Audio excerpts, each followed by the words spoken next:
possible, nous répondons présentes étant donné que nous connaissons par expérience la pression à la base que subit chacun de vous au quotidien.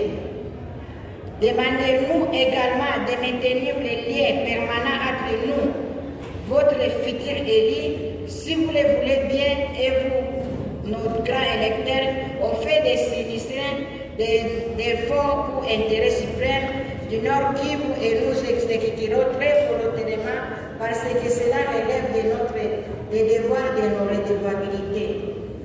En termes de grands travaux des infrastructures dans notre province, nous sommes parmi les rares compatriotes et partenaires encore fiables de la province qui exécutent ces contrats à l'entière satisfaction, non seulement de la province, mais également des usagers, car nombreux, ceux qui affectent les faux dans leur intérêt, personne au mépris de ces généraux, personne à mépris des affectés les faux dans leurs intérêts personnels au mépris de ces généraux. À titre d'exemple, très cher honorable, nous ne parlons pas sans preuve, nous ne sommes pas vantards.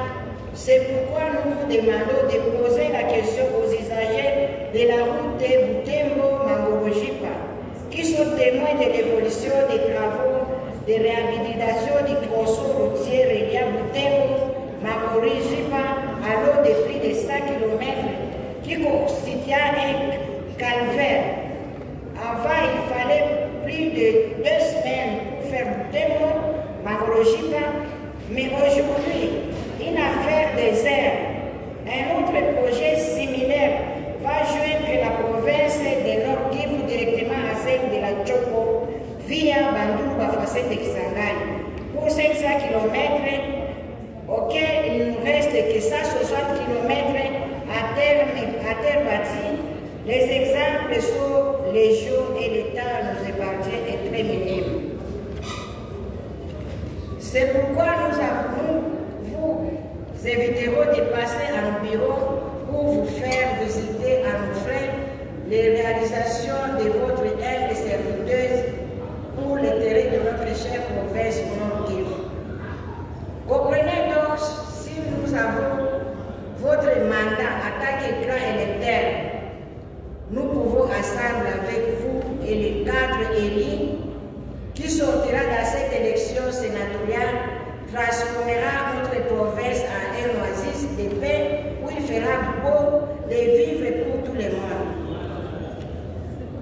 Nous allons relever les défis par notre façon de faire et surtout notre quête régulière de développement et de la modernisation de notre environnement. Nous sommes certains, sans doute aucun, qu'ensemble avec ce nouvel dynamisme de la jeunesse qui souffle le Nord Kivu à travers ses élus, dont la grande majorité est jeune. Nous allons à partir de ce que nous avons bâti des monuments sur base des richesses de notre Kivu, sans aide étrangère, et c'est possible car nous sommes assis sur des richesses estimables. Sommes-nous toutes, vous allez lire les dépliants que les services de protocole met à votre disposition, lesquels dépliants retracent de manière succincte ma personne, ma vision, mes perspectives et autres dont les condensés et dans ces quelques lignes. Notre province étant un grand chantier où beaucoup reste à faire. Nous avons hâte de travailler pour cette population qui attend tous de nous. Alors, excusez-moi, honorable député, de m'arrêter par ici avec l'espoir d'être parmi les 4 gagneront votre confiance à date du 26 mai 2024 pour la haute chambre du Parlement de notre pays. Avec toute humilité,